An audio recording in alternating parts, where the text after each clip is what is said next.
ជំរាបសួរបងប្អូនទាំងអស់គ្នាថ្ងៃនេះខ្ញុំចង់បង្ហាញអំពីរបៀបសម្ងួតខោអាវទៅលើម៉ាស៊ីនបោកគក់ម៉ាក Samsung ចា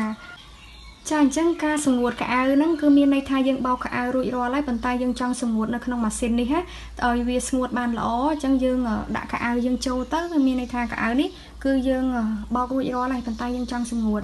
ចាអញ្ចឹងយើងត្រូវបើកកុងតាក់ភ្លើងហើយយើងចុចប៊ូតុង Start ទៅចុចប៊ូតុង Start វានឹងលោតចេញ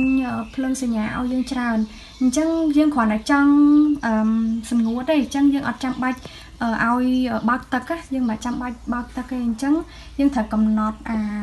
ប៊ូតុងក្រហម3នេះអញ្ចឹងយើងអត់ចាំបាច់មាន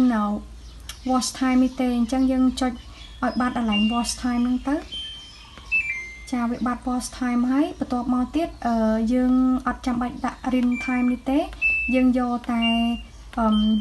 សម្ងួតយើងយកតែសម្ងួតទេអញ្ចឹងសញ្ញាសម្ងួតនេះគឺកន្លែង spin time នេះហើយយើងចង់ឲ្យវាស្ងួតបានល្អយើងចុចកន្លែង air tuber ដោយសារ air tuber នេះគឺមានកំណត់2នាទី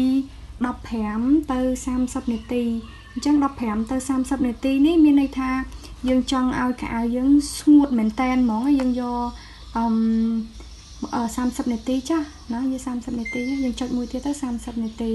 អញ្ចឹងនៅពេលដែលយើងកំណត់កន្លែងហ្នឹងហើយយើងចុច start ទៅវានឹងសម្ងួតឲ្យយើងហើយអញ្ចឹងរងចាំរយៈពេល46នាទីចាអញ្ចឹងនៅពេលដែលយើងកំណត់រួចរាល់ហើយកំណត់ពីកន្លែងប៊ូតុងហ្នឹងរួចរាល់ហើយវានឹងចាប់ផ្ដើមវល់បែបនេះណាហើយអញ្ចឹងវាចាប់ផ្ដើមពូតខោអាវយើងមានន័យថាឲ្យស្ងួតមែនតើហ្មងអាហ្នឹងគេហៅថា extra dry ធ្វើឲ្យវាស្ងួតកាន់តែខ្លាំងចាអញ្ចឹងវីដេអូមានតែប៉ុណ្្នឹងទេសូមអរគុណច្រើន